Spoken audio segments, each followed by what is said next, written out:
Welcome to r/entitled people, where we share stories from your lives about people who think the rules don't apply to them, and they should get what they want. Thank you, friends, for subscribing to the channel, and for so many likes. And today we have 3 great stories, so subscribe, hit the like button, and let's begin. The first story. Entitled mom forces unruly son onto field trip. Chaos ensues, and program faces consequences. The second story. Karen's hotel meltdown. Explosive reaction over the simple request for an ID.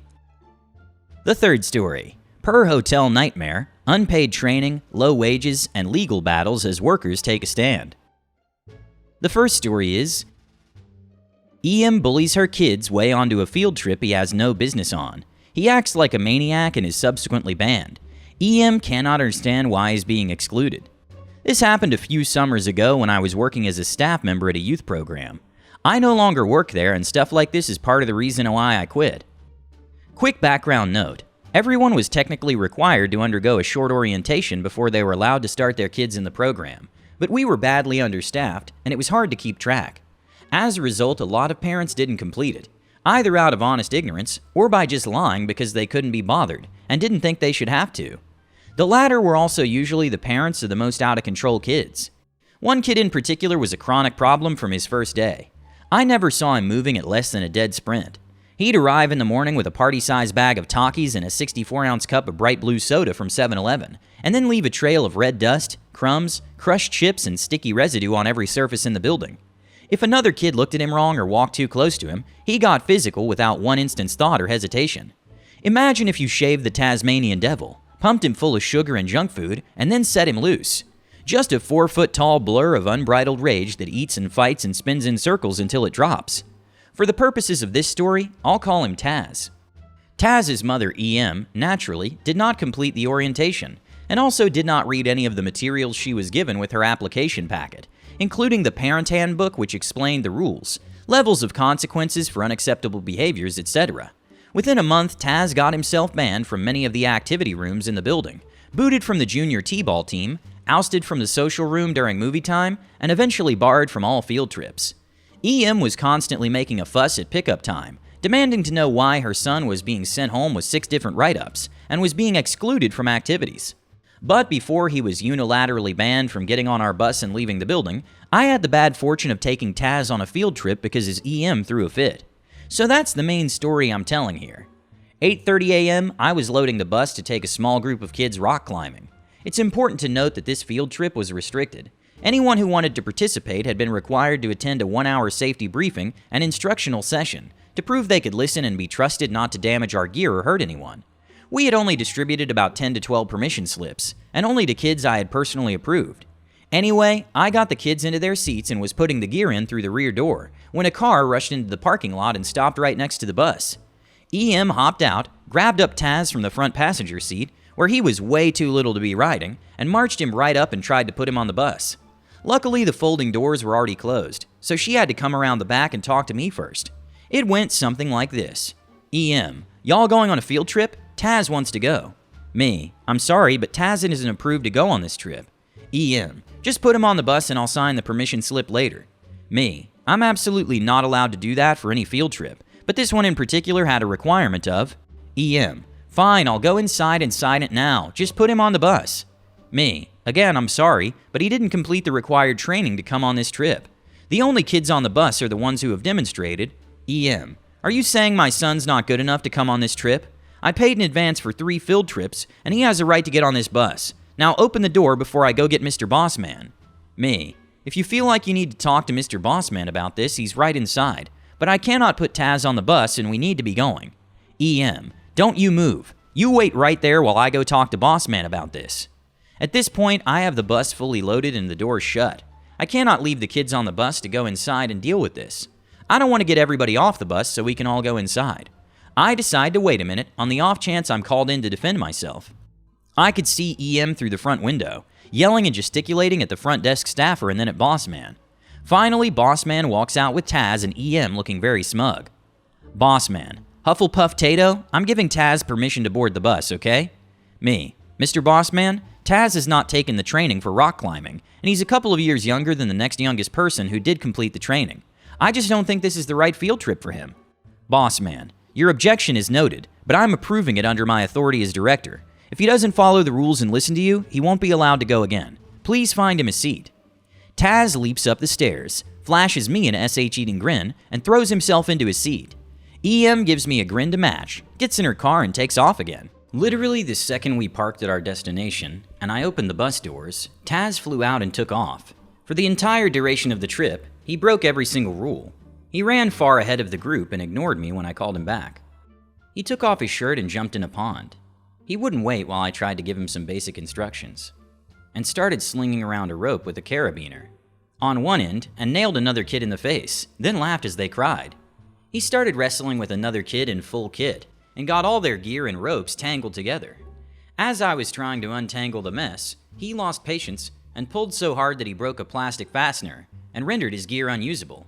Then he cried and sulked because he no longer had gear to use, and demanded that we end the trip and go back to the program center because he was bored, and it wasn't fair for him to have to sit and watch everybody else have fun. I parked him at a picnic table and told him to sit there and not get up again until it was time to leave. Of course, the second I turned my back, he was up running around and harassing other people, trying to take their gear. We eventually did cut the trip short and leave early just because I couldn't keep him in check, and it wasn't fair to the other kids that I didn't have attention to spare with helping them. I explained all of this to Boss Man back at the center, and he assured me that I would not have to take Taz anywhere again. Literally, as we were having this discussion, I had to pause to get between Taz and a kid he was trying to goad into fighting him. When EM came back to pick him up and was informed of his behavior and told that he wouldn't be allowed on any more field trips due to his lack of self-control, she threw a fit and said, "We were unprofessional and should be better equipped to handle kids acting like kids." He was always just getting in trouble at our facility and never had anything positive to say about his experiences there at the end of the day. We never had anything good to say about him and clearly just didn't like him, and consequently she would not be bringing him to our program anymore. We all breathed a sigh of relief. The second story is, Karen blows up over showing an ID. So I'm the AGM at a small off-the-highway hotel. Today I had just started my shift and I was logging into the computer when a Karen comes to the FD already giving me attitude about how her card on her rewards number isn't valid and she can't check in online. Okay, it's not like I can do anything about it. So I go through my "can I see your ID and card that you want to use to pay for the room" speech, and she completely loses her mind. She starts screaming at me that she's stayed here 1,000 times and have never had to show her ID before, while at the same time dumping all the contents of her 5 purses out trying to find the thing. There was a singular shoe in one of them, so that's the type of lady I was dealing with. She goes on and on about how I'm not doing my job, and I just tell her that it's hotel policy that I need to see an ID at check-in, and she will not be able to get into her room until I verify identity. She then proceeds to demand to talk to the manager, in which I'm like, well, I am the manager, and she gets even more aggravated. She states that she's driven 5 hours and I need to bend the rules for her. Funny thing is, she's from my hometown and I know the drive quite well. It's nowhere close to 5 hours. I go into the back to grab my GM just because I'm simply getting nowhere with her. This Karen proceeds to yell at my GM about the same thing, and the two of us are not budging. No ID, no room, plain and simple. I don't know any hotel that doesn't check an ID at check-in, so this woman was off her rocker. She's stating that she left her ID back at her hometown, and she will call her husband in the room to bring it to her. No. Again, no ID, no check-in. This lady proceeds to tell the both of us that our customer service is awful, and she will never stay with us again after presenting her work ID 45 minutes later. She then takes my name and tells me I have no business managing a hotel with an attitude like mine.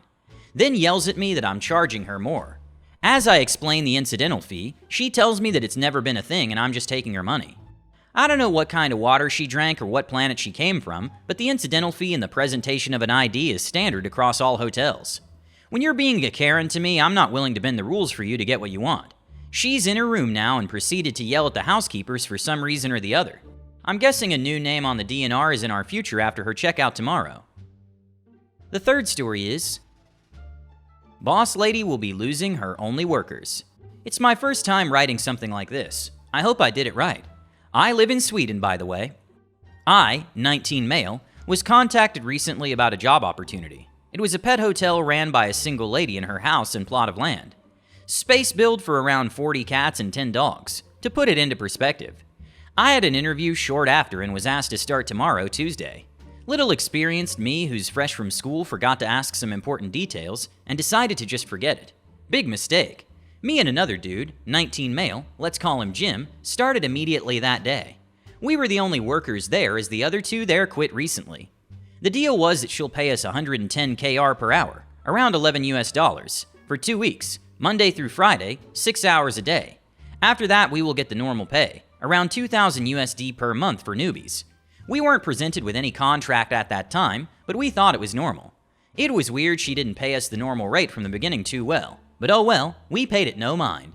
The 3 days went by well. We learned and worked independently at times. We did work even though we were still learning. This is important.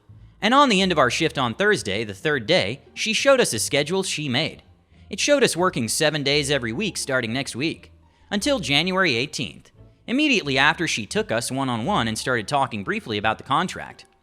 I don't know how it looks anywhere else, but in Sweden you get paid extra for all red days and holidays. Sometimes just normal Saturdays too. When I asked about it, she acted surprised and said she never heard such thing.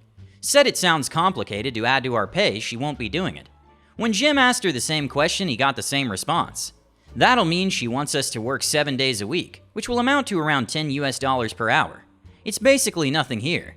Anyone without school and/or language can easily work for $12 an hour. We both went to a veterinary school and can speak 3 languages perfectly. She wanted to pay us $10 an hour for Christmas Eve, 14 to 19. And now the best part, she doesn't want to pay us for the past 3 days we worked, because it was the learning days, which is pure BS, and we never heard of this from her before. We would never agree to work for free if we knew it. I had to pay for a monthly bus card to travel there, which was $65. We didn't even get to see the contract in the end because she had something to do and left, promising to bring it on Monday instead. There was no animals present this Friday, so we got to stay home. After talking to experienced adults like me and Jim, both of us decided we will leave. We're gonna come on Monday, but just ask for money for the days we worked. We'll have to report her if she doesn't, but I hope it doesn't go that far. I would like to explain that if any of us got bit or attacked or hurt in any way, we would have no compensation from any insurance due to lack of contract. This was not only a scam, but a dangerous situation for the both of us. Many of the dogs had attitude problems and were big. One was even 75 kilograms plus. He could hurt us by accident easily. Talking about revenge, she has to deal with a full house of animals by herself, or lose a bunch of money by denying spots due to no staff. Update. Boss lady said she won't pay us, so things will have to take a legal route now. I went to meet her in the morning to tell her I quit. I never had a contract, so not really. I mentioned that she said the internship period, as she called it, will be paid. That was before I even started working, but she just flat out denied saying such things. Not to mention suddenly everything was debatable, like the hours and pay. She started getting rude and agitated at the end, so I left quite quickly. But hear this, before I left she said, and I quote, "It's a shame I had to waste time training you. As if I didn't just waste 3 days working, money for traveling, and now time trying to get money for that work. Shameless." Either way, emails were sent, forms were filled. I'm on a good track to get that money. I hope. Final update. I got the money and she lost customers due to lack of employees. Hit the like button and subscribe to the channel. Have a good day.